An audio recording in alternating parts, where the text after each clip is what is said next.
تو دنیا کے اندر انسان آیا ہے آخرت کو کمانے کے لیے۔ ہم نے دنیا کے اندر دین کے حوالے سے بھی اور دنیا کے حوالے سے بھی اس ایک بات کے سوا سارے کام جو ہے نا وہ اختیار کریں۔ دین کے اندر بھی ہم ان کاموں میں لگے ہوئے ہیں کہ جن کا براہ راست ہم سے تعلق نہیں، اور دنیا کے اندر بھی ہم انہی کاموں میں لگے ہوئے ہیں کہ جو کام ہمیں یہاں چھوڑ کر چلے جانے ہیں وہ ہمارے ساتھ جانے کی طاقت نہیں رکھتے۔ اس میں ایک بہت بڑا نقصان ہو رہا ہے، ہر آدمی کا بٹوا خرچ ہو رہا ہے، کرنسی نکل رہی ہے، وہ دن بدن غریب ہوتا چلا جا رہا ہے، اور اس کے دل کی جو ہے تمنا وہ ختم ہونے کا نام ہے۔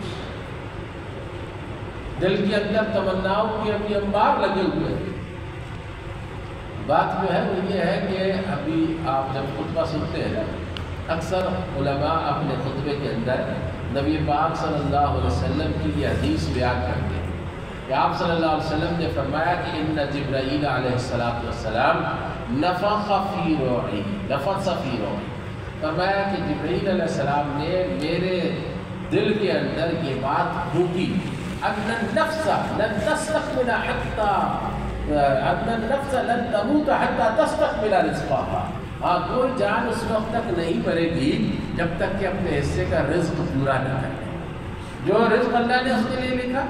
کہ یہ کھائے گا، یہ پیے گا، وہ رزق اس کو اللہ دے گا۔ جب تک کہ وہ رزق اس کا پورا نہیں ہو جائے گا اس وقت تک وہ آدمی مر نہیں سکتا۔ ان النفس لن تموت، بے شک کہ کوئی جان مر نہیں سکتی، حتی تستکمل رزقها، جب تک کہ وہ اپنے حصے کا رزق پورا نہ کر دے۔ تو جو اس نے کھا لیا وہی تو اس کا ہے، جو اس نے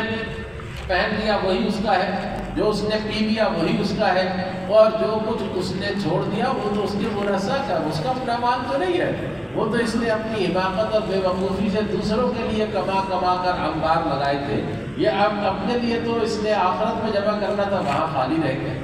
تو فرمایا کہ لن تموت حتی تستکمل رزقها فاجملوا فی الطلب وتوکلوا علی اللہ۔ کتنی پیاری نصیحت نبی علیہ السلام نے فرمائی، اتنی بڑی حقیقت پہلے بیان کی کہ کوئی جان اس وقت تک نہیں مرے گی جب تک کہ اپنے حصے کا رزق پورا نہ کر لے۔ پھر آپ نے نصیحت کی، آپ نے فرمایا فاجملوا فی الطلب،